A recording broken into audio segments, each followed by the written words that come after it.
Good afternoon, everybody, and thank you very much for joining us. My name is Professor Inma Rodríguez-Ardura from the Faculty of Economics and Business at the UOC, the Open University of Catalonia, based in Barcelona. We are about to start the second keynote address of this three-day workshop on the sharing economy.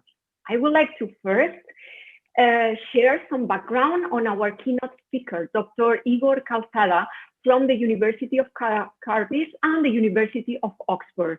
In addition to his collaboration with the University of Cardiff, he's a lecturer, he's fellow for the Urban Transformation ESRC program and the Future of Cities program, which are both run by the Research Center on Migration Policy and Society at the University of Oxford. Previously to this appointment, he lectured at the University of Strathclyde in Glasgow and at the Aspen University in Birmingham in the UK. Dr. Calzada's research focuses on the social, economic, democratic, and politically innovative processes where cities and regions are involved. He develops benchmarking case studies on European city regions and smart cities through the application of qualitative and action research methods. This session will start with a presentation of a paper by our keynote speaker, which is going to take around 40 minutes. Immediately afterwards, a 10-minute Q&A will be opened to everybody. Please use the YouTube chat to post all your comments and questions during Dr. Calzada's presentation. At the end of the presentation, he will address them then. Also, feel free to tweet your reactions, adding the hashtag IWSE Barcelona. And now it's my pleasure to hand over to Dr. Igor Calzada. Thank you, Dr. Calzada. Over to you. Thank you very much, Professor Inma Rodríguez-Ardura. Good afternoon, everyone, and bona tarda, everyone.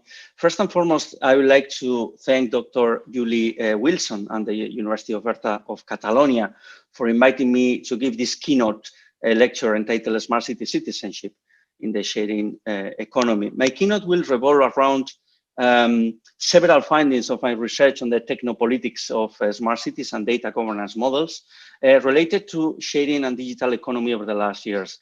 As has been introduced, particularly I've been conducting action research at the University of Oxford on the future of cities and urban transformations program since 2012, and at the Joint Research Center at the European Commission, particularly in Digital Economy Unit and Center for Advanced Studies over the last couple of years. In addition to my position over the last 10 years at the University of Oxford, and more recently though, I'm glad to announce my new position at Cardiff University, particularly at WISERD. WISERD is the Wales Institute of Social and Economic Research and Data at Cardiff University. To examine new emerging citizenship regimes is always important, but perhaps never more urgent than right now in the fragile post-COVID-19 hyper-connected societies. COVID-19 has hit European citizens dramatically, not only creating a general risk-driven environment encompassing a wide range of economic vulnerabilities, but also exposing them to pervasive digital risks such as biosurveillance, misinformation, and the e-democracy algorithmic threats. Over the course of the pandemic, a debate has emerged about the appropriate technopolitical response when governments use disease surveillance technologies to tackle the spread of COVID-19, pointing out the dichotomy between the state leviathan, cyber control, and civil liberties, and further requesting in-depth debates. Moreover, the giant technological flagship firms of surveillance capitalism, such as Google, Facebook, or even Amazon, have already assumed many functions previously associated with the nation states, from cartography to the disease surveillance of citizens, which is creating a wide range of emerging citizenship regimes that overlap among each other. Sharing economy has been developing at a fast pace, both for profit sharing platforms and non-profit grassroots organizations. But what does sharing economy mean in the post-COVID-19 hyper-connected societies? What do platform and sharing mean when the hegemonic model of platforms economy and sharing economy is based on the platform capitalism or extractivist models beside the marginal counter-reaction driven by the proliferation of platforms and data cooperatives. Amidst the AI-driven algorithmic disruption and surveillance capitalism, my keynote conference will shed light on the way citizens could take control of the smart city and not vice versa, by introducing the new book entitled Smart City Citizenship, recently published by Elsevier. But preliminarily, I would like to give some overview. Generally speaking, my research interests have intersected urban, digital, and political transformations. And particularly, my specific research interest currently draws on how digital transformation processes driven by AI disruption in the post-COVID-19 and the post-GDPR current context are altering socioeconomic conditions of new pandemic citizenship regime in cities and regions, but especially paying attention to the interplay of stakeholders and the creation of data cooperatives and platform cooperatives as a resilient response to the COVID-19 crisis. But it goes without saying that having worked for a decade in the largest cooperative industrial experience worldwide called Mondragon Cooperative Corporation has deeply influenced my research perspective and the policy orientation that I have undertaken over the years. As a result of this, recently I have published a paper entitled Platform and Data Cooperatives in the journal Sustainability from the European Commission, further encouraging European cities and regions in the attempt to foster this specific social and business model. But without further ado, this is the outline of my presentation. First, I will frame the debate about the smart cities by emphasizing the key role played by citizenship in the hyper-connected and hyper-virialized society, particularly in the contours of the so-called sharing economy. Second, I will elaborate on the necessary transition of the term smart cities and why we need to broadly reshuffle it through the smart city citizenship. And third, and this is probably the core of my keynote presentation, I will revolve around 9 intertwined key ideas as a way to show systemically a path to follow, employing action research methodologies as a technopolitical route for a smart citizen action from the social innovation perspective. Finally, I will conclude with 5 final remarks. So let's start with the introduction. And I would like to start this way. Against the backdrop of the current hyper-connected and highly virialized post-COVID-19 societies, we, pandemic citizens, wherever we are located at the moment, have already become tiny chips inside an algorithmic giant system that nobody really understands. This is the way that Harari argued about the current times that we are living in. Our current experience in urban living is increasingly mediated by artificial intelligence. AI is now an important component of sectors such as healthcare, agriculture, public administration, and transportation, and is helping to address major challenges such as aging and climate change. However, there is currently a lack of transparency in algorithmic governance systems, and this is worsened when these algorithms are integrated into already opaque governance structures in our cities. Moreover, over the past decade, the propagation of sensors and data collection machines in the so-called smart cities by both public and private sector has created democratic challenges around AI, surveillance capitalism, and protecting citizens' digital rights to privacy and ownership. And this is why I would like to compliment Harari with Jürgen Habermas, when he wisely pointed out that the smartness in cities cannot be more technocratic than democratic, even more important now in the post-COVID era. As such, a widespread assumption has existed so far that being digitally connected, plugged in, was guarantee of being smart, which is not the case, as we all might agree.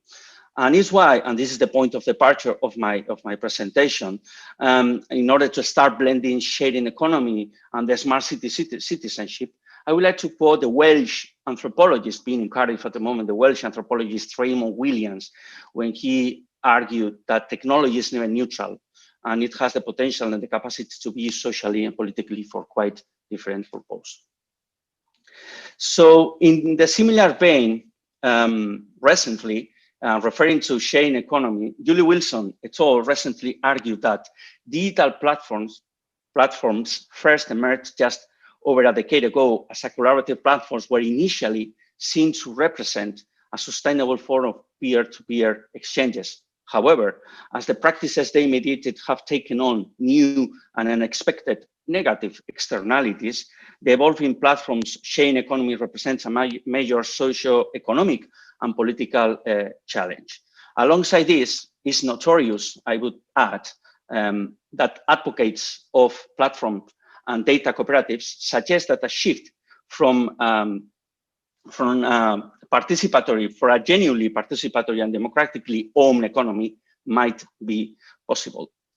Hence, in the broader context of the 7th International Workshop on Sharing Economy, my conference suggests reverting the intertwined mainstream paradigms so far in the gig economy. First, the extractivist business model largely characterized as sharing economy, and second, the technocratic policy scheme popularized as a smart city. The sharing economy paradigm has increasingly been influenced and even shifted by the debate regarding urban liberties, digital rights, and cyber control, by leading us to the consideration that actually the smart city incarnates a society of techno-political control, which in itself has flourished abundant critique from cybernetic urbanism.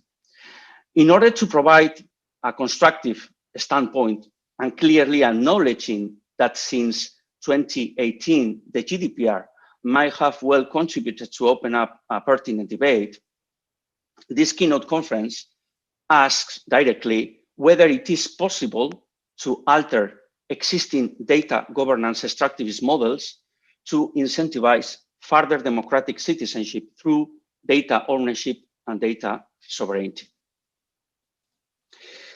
So let's start framing the smart city discourse. The evolution, for example, a smart city is a term that has been highly criticized over the last 10 years. Initially, was interchangeably used as wired, cyber, digital cities, and emerging media in the 90s.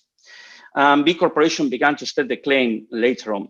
This critical discourse gained momentum in 2011 with a front line of academics fiercely criticizing the term, but to be honest, with very few alternatives to offer, or at least to experiment with. But probably there are 4 imaginaries displaying 4 potential misalignments of the term in the mind of many people when referring to smart cities. Let me illustrate this with 4 movies. And it's likely that smart cities have been recreated in the imaginary of, for instance, modern times, emulating replicability, or Metropolis by Fritz Lang, showing up an obsession with efficiency. Blade Runner, creating this kind of life promises. And Her, the last one, by Spike Jonze, encouraging us having algorithmic dreams that could become easily algorithmic nightmares.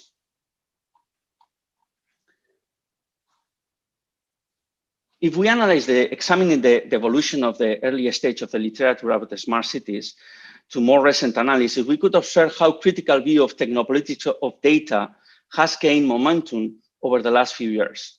The literature of the smart city has rapidly evolved from the urban and regional geographic perspective towards, let's say, much more technopolitical content, including AI, algorithms of oppression, automating inequality, weapons of mass destruction, platform capitalism, automation, or even robot rights, as we can see.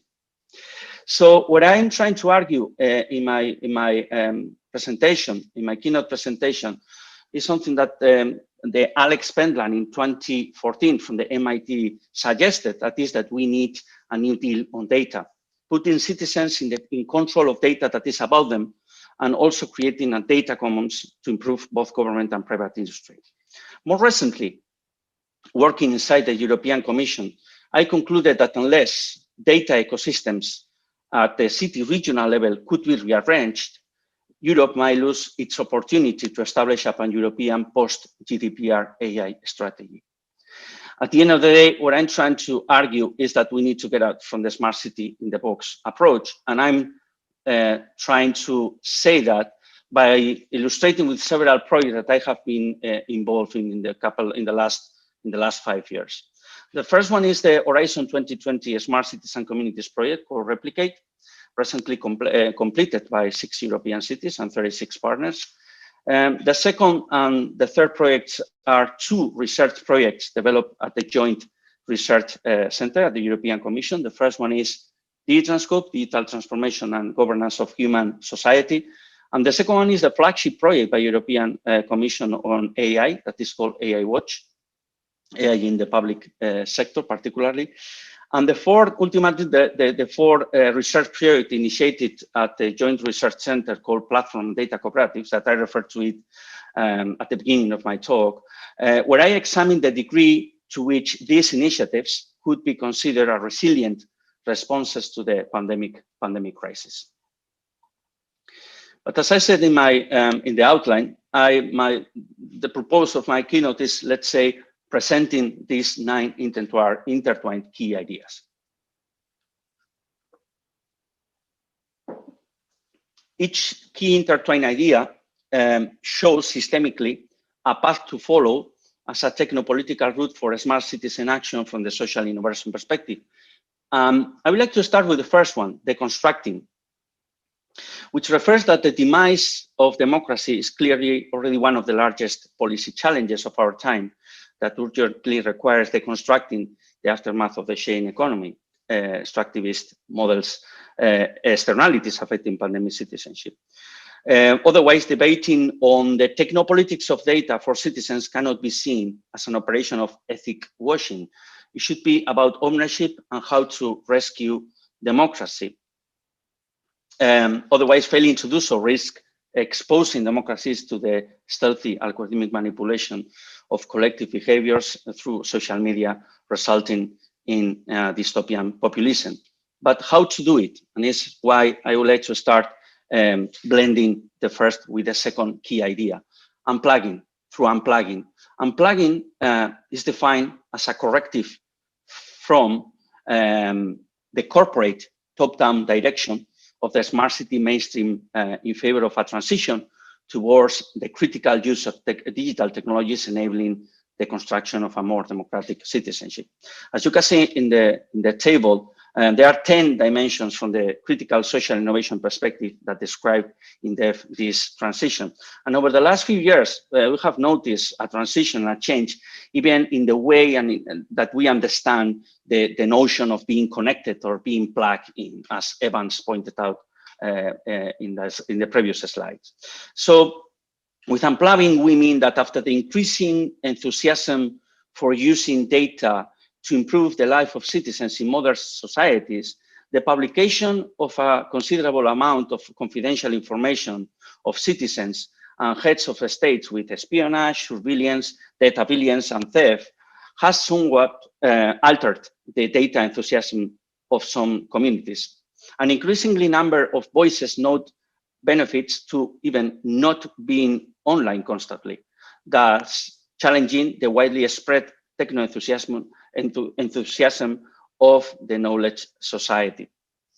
More broadly and currently in the post-COVID-19 and hyper-connected societies, being offline is nearly an affordable privilege that very few dare to attempt. Currently, the opportunity to be offline has been rarely considered to be valuable, I would say, so far. But how to keep deconstructing the concept of the smart city that is very much related with the sharing economy. And it's why we reached the third key idea, deciphering.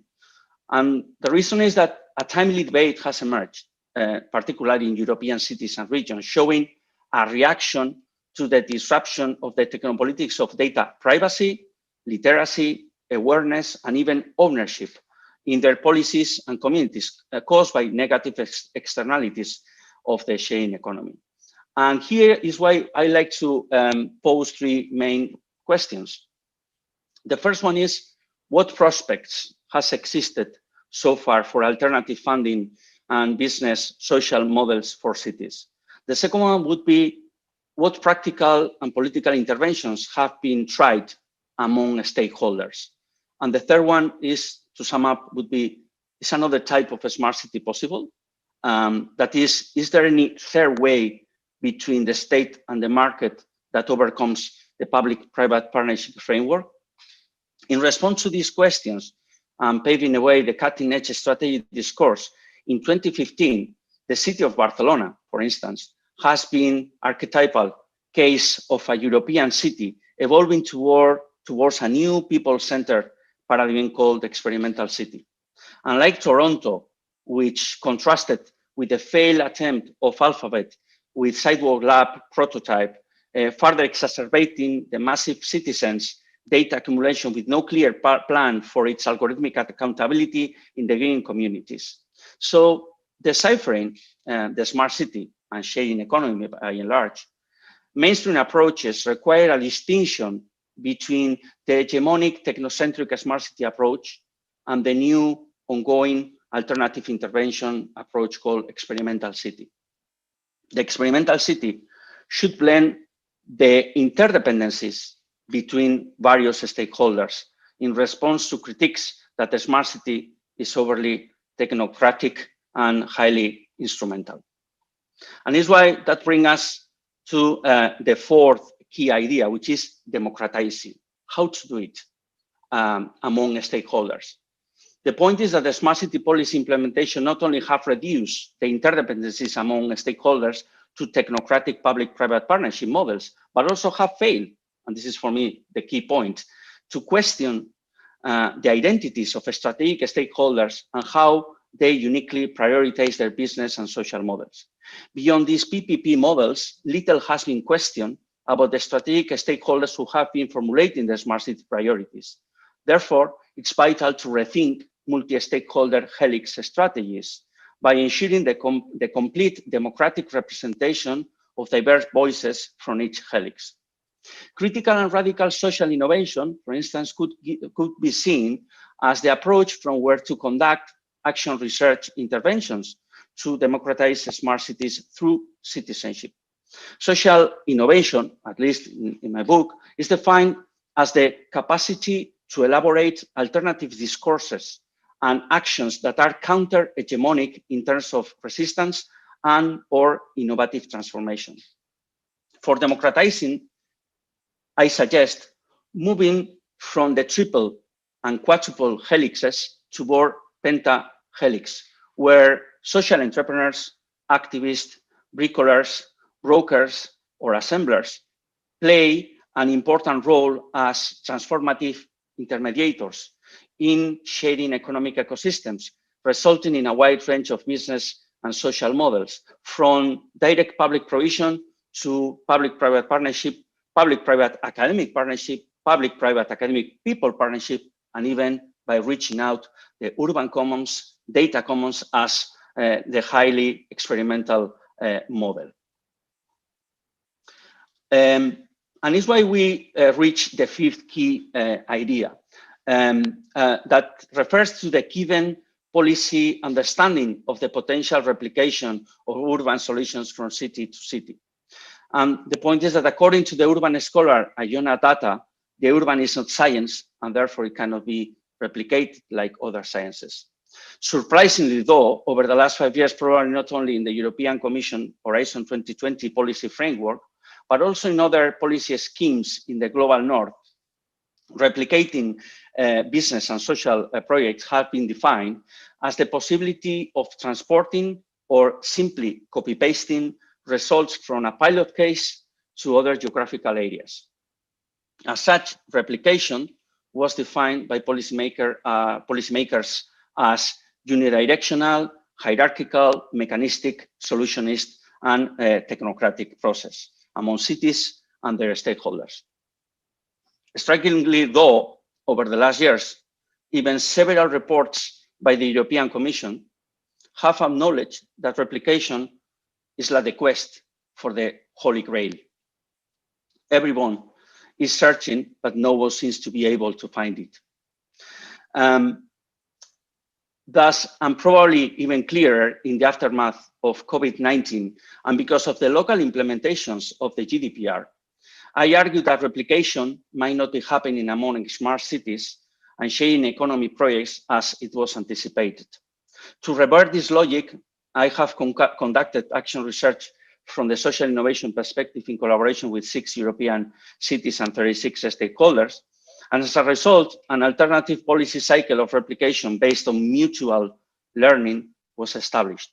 We call this process city-to-city learning program, being defined as multidirectional, radial, dynamic, iterative, and democratic process.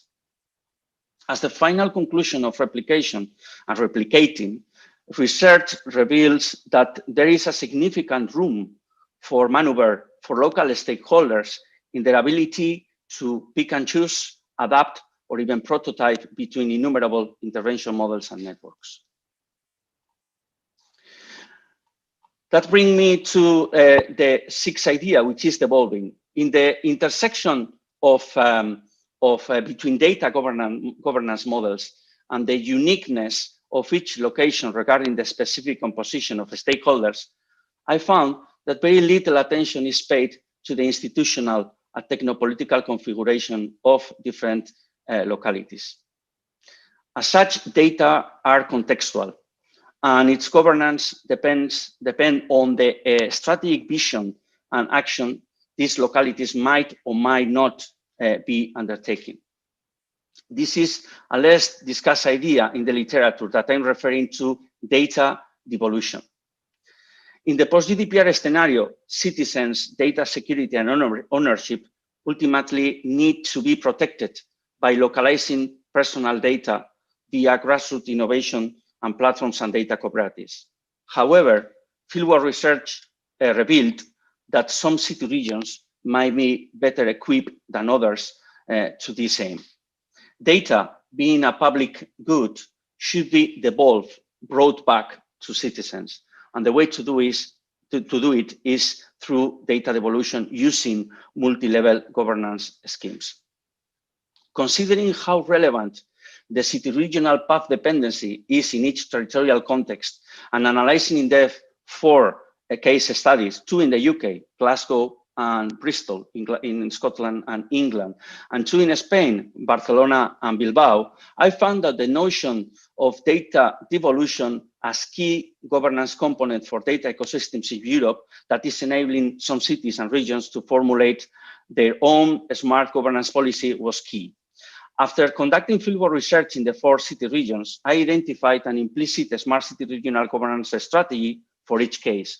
Whereas in Spain, Bilbao could be seen implementing a corporate transition strategy, Barcelona clearly has been pushing ahead an anti-corporate strategy, but highly uncertain strategy. In the UK, Bristol attempted to implement a strategy based on an alternative open innovation model embodied by Bristol's open umbrella, and Glasgow has been moving from a conventional governance model towards its current claim on digital rights by being an effective member at the moment of the Coalition of Cities for Digital Rights, led, by the way, by Barcelona. So that brings me to the 7th key idea. It's rather evident that the availability of data is and will be part of the new conditions in cities. Yet, unpacking the ownership of data and its governance structures and dynamics within their citizenries will be as important as the collection, storage, and usage of data in AI-driven cities. The future will probably show an increasing number of city regions rolling out unique smart city regional strategies, and it's why we need to talk about commoning. And I think the best case to show this is Barcelona, that since May 2015 has started formulating policies by considering citizens decision makers rather than data providers, and is why it has started commoning their own data. Furthermore, its leading role in the Cities Coalition for Digital Rights ineludibly positions Barcelona in a referential place among global cities. And as a result of my ongoing fieldwork research on the case of Barcelona, findings revealed that the main digital policy framework coined by Barcelona was data commons, including the code, Decidim, Meta-Decidim, among many other initiatives related to this as digital social innovation, urban commons, and social economy, among many others. In my book, however, I wonder whether Barcelona's ongoing strategy is little more than a declaration of intentions of a progressivist smart city policy agenda. It remains to be seen.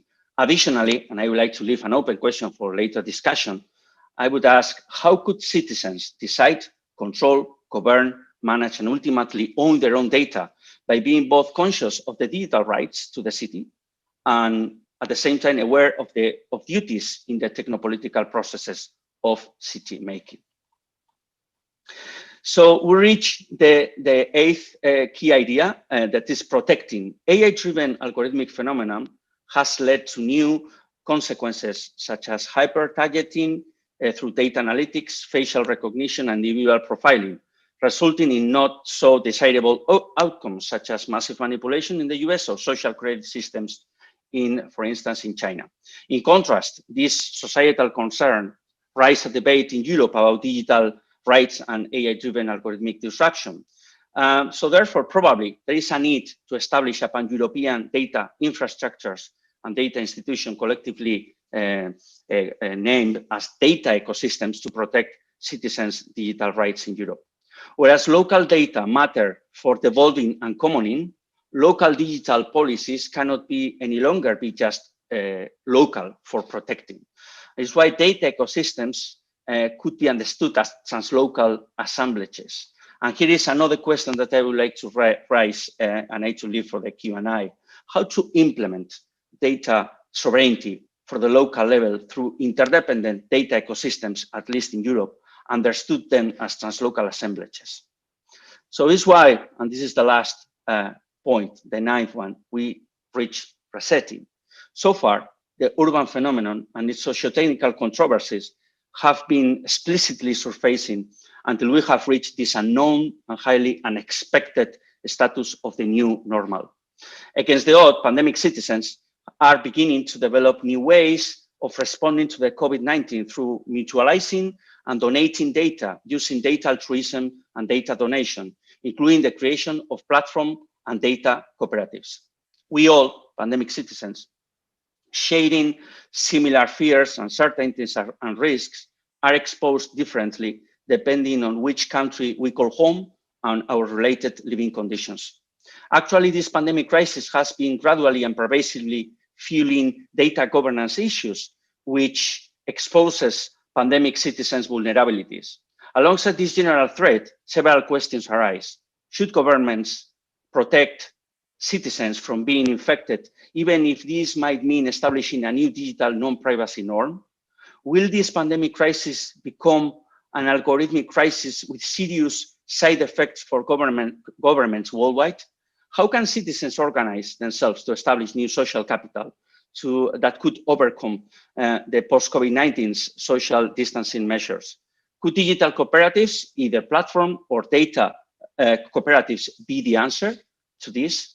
To what extent is possible to think in these terms, seeing an increasing degree of individualism and selfishness caused by the pandemic fear and the general sense of uncertainty? Are we able to reset our cities and communities from the foundational economy perspective by putting in the center what matters with the inevitable obligation to do the right thing after this reset? What is clear is that we must sharply hit the nail on the head in this final occasion reset. So, to sum up, the final remarks. This keynote conference has highlighted citizens' perspective and social accountability in both transitional and experimental frameworks for reorienting the sharing economy by pointing out the importance of creating platform-based alternative urbanism, such as data and platform cooperatives, among many others alternatives. The second final remark is, in doing so, we will require further future interdisciplinary research agendas anchored in social sciences, I would say, on the present and the future technopolitical challenges of citizenship in data-driven cities by reclaiming the original sense of sustainable peer-to-peer exchanges. Another conclusion that we can draw on this is related to that citizens can be empowered in the emerging post-GDPR realm, creating more inclusive digital citizenship. But probably, and this is the fourth final remark, we will still need to absorb this new technopolitical awareness of the new normality for democratic urban decision-making by paying special attention to AI disruption and citizens' digital rights. And finally, and I would like to leave an open question as the final remarks, it remains to be seen whether platform-based alternative urbanism, such as platform cooperatives and data cooperatives, could be very much revert extractivist data governance models by establishing a feasible and sustainable pathway onwards. These 9 ideas solely were an invitation to systemically demonstrate a path to follow, not a recipe, and a way to experiment further as a technopolitical route for a smart citizen action from the social innovation perspective. Thank you very much for your attention and looking forward to answering your questions. Gracias. Thank you very much, Dr. Calzada, for your excellent explanation. Your presentation has been informative and very interesting. To get the ball rolling, I would like to ask Dr. Calzada the following question. I very much would like to know what will be your recommendations and suggestions to policymakers who are highly concerned about the decline of the commercial activity in many urban neighborhoods. I'm not necessarily thinking about the retailer activity performed by larger players such as Zara or Corte Inglés in Spain, with the stores placed in high-speed locations who are, by the way, being hit by the epidemic, but also and specifically about the small retailers with a scarce specialization, small stores, and low productivity ratios. These small retailers maintain close, successful relationships with people in their neighborhoods, and particularly with older people and people who are not heavy users of digital technologies. And they contribute to build a true sense of community. However, in many cases, they are not usually competitive in terms of price levels, assortment variety, and convenience provided to the customers. Importantly, their expertise on the assortment and their knowledge about their customers do not translate into digital information, and they do not either produce or own relevant customer data. Mm-hmm. Well, this is a very relevant question, but the point is that I think that in this question, something was missed, and it was the fact that data is the raw material. So as long as, I mean, I think that this question, I think, is very relevant from the economic perspective. But as long as we are not going to be able to reshuffle data governance model at the city level, at I would say even scaling up at the regional level, we are going to see reproducing the same mistake once and another. So it's why I think that we are always talking about the consequences of the current, let's say, hegemonic economic models, but we are not thinking how these economic models could be changed if we change the data policy in our cities. So it's why, and I'm going to try to respond this question, because we are seeing, as you are rightly said, that we are seeing a crisis in many areas, in many neighborhoods, many shops and even economic activity has been shut down. But the point is that I think that this crisis is very obvious, that has shown the way in which data governance models should be experimented at the city level. And I think that you are very privileged and lucky being in a place like Barcelona, when at least this debate has been, let's say, alive in the last I would say, the last 5 years. So, but what we cannot see that much is projects or initiatives coming from not just from the university, because we all are responsible of this, but also, let's say, much more open perspective about how can this data feed new economic and business and social models. And is why I have just even mentioned the idea of platform and data cooperative. So, I mean, I think that we have a lot of responsibility at the university in order to connect with a broad range of stakeholders and start thinking how this data could be the main ingredient to, let's say, start reformulating our economic models that has been hegemonic in our cities. Thank you, Dr. Calzada. Now I'm going to read the comments and questions you all posted on YouTube.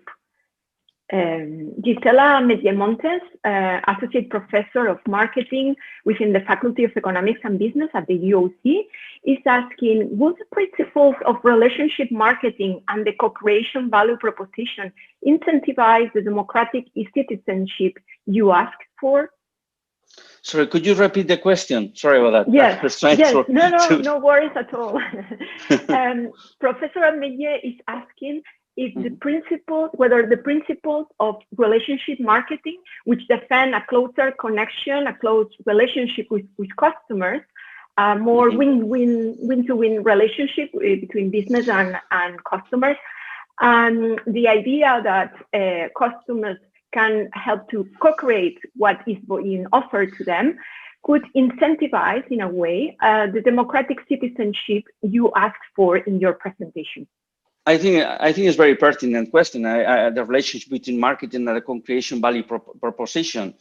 But the point is that I would like to bring here Mariana Mazzucato. Maybe we need to start even thinking what the concept of value mean for different stakeholders. And this is probably something that once again, we are all the time leading to the same kind of economic and business models because we are reproducing the same meaning of value that, for example, the private sector might have, but maybe it's not the same of the public sector, or even it's not the same for the civic society or for other stakeholders. So it's why I think that the question is pertinent, that the relationship between marketing and the co-creation value proposition should be related and could incentivize another kind of democratic citizenship. The point is that maybe we need to start also deconstructing the term value, economic value. Are we talking just about economic value? Which kind of value are we talking about? And it's why, once again, I think that in addition to experimenting with alternative business models, we need to start hearing a wide range of stakeholders in our cities. Otherwise, it's very difficult to, let's say, to reproduce or to recreate another kind of value proposition that is not a hegemonic one and based on extractivist models of data. We have another question, this time coming from Dr. Mayo Fuste, Director of the Demons Research Group at the UOC too. Dr. Fuste is commenting on data commons. She said that data commons has many positive qualities. And she particularly is asking you what will be the correlation of forces required at market and global and European policy levels for a data commons scenario. Wow, it's another kind of big question, and let me answer straight away. And it's because of my time at the Joint Research Center. Exactly, that was one of my key question, how, let's say, the European or the global level could just help in this requirement. And it's why, for me, sometimes we are not distinguishing very well AI and data. And we know the European Commission is very much focused on AI, but we know that AI is fed by data. So responding to these questions about how data commons could be incentivized and what are the push that, let's say, at the European level or even at global level that we need. I think that as long as we are not going to be able to, let's say, to create data ecosystems in different sectors at the European level, data commons is not going to be a reality. So it's why the first sector that, for example, the European Commission has started working has been environmental data, which is a very simple, clear idea. It is the climate change. But what about at the moment with the COVID, that we have a vaccine, that it seems to be a private, let's say, asset, when it should be a public or a data commons. I mean, it's a commons at the end of the day. So what I'm trying to answer to this is that the mean between data and AI are going to be the rearrangement of economical sectors through data ecosystems. And it's something that, for example, I'm quite positive on that, because at least I have seen the European Commission is working in this direction, which is a good point. But the point is that cities should start, let's say, demanding this kind of general European policies to be scaled down at the city level. And it's why when I mentioned evolving data, I mean that we need this data at the city level in order to be, let's say, framed and reshuffled and managed by stakeholders. So, I mean, I think that data commons is at the moment in a very, let's say, ideological terrain that we need to start bringing down as long as we are going to see that some sectors need this data for someone to develop. Thank you very much again. Vera Vidal, a PhD student, a PhD candidate at the UOC, is interested in knowing your opinion about the main challenges or obstacles for platform and data cooperatives in the scenario that you have defined. Yeah, I think it's a very pertinent question. Once again, thank you very much. Very interesting questions as such. I know that there are some people presenting some papers on the 26th in the morning, so I will try to join, because in the paper that I presented, I tried to describe the whole framework about platforms and data cooperatives. I think there are two different typologies, and in order to give a very simple answer to this, I would give two different answers. The first one is the scale, the marginal scale of cooperatives. This is a drawback for this kind of models. I mean, the way in which cooperatives could just scale up always has been, not in the digital area, but even in the old ages, in the industrial area, has been quite problematic. I work in Mondragon Cooperative Corporation, and you know, it took like 50 years to create the whole structure of the corporation. It's not from one day to another. And the second one is something that I've been discussing many times with Trevor Salt and even Michelle Bowens, that they are the two main authors, at least on this, and is the difficulties of the organizational models of cooperatives. I mean, cooperatives are very complex structures. People think that it's just something like it's a collective, let's say, organization, that there are some democratic principles, and this is not that easy. So I guess the organizational model of cooperatives is a complex structure that always is not helping a lot in the, let's say, in the success of these initiatives, but it's the way it is. People at the end of the day create problems, and is why cooperatives, you know, they're not easy to deal with. Thank you very much.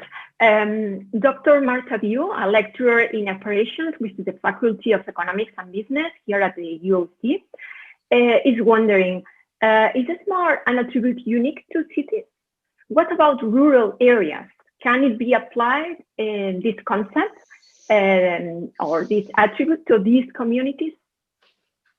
Yeah, I think it's a very, let's say, all discussion. I mean, this kind of is smart just for cities, and what about rurals?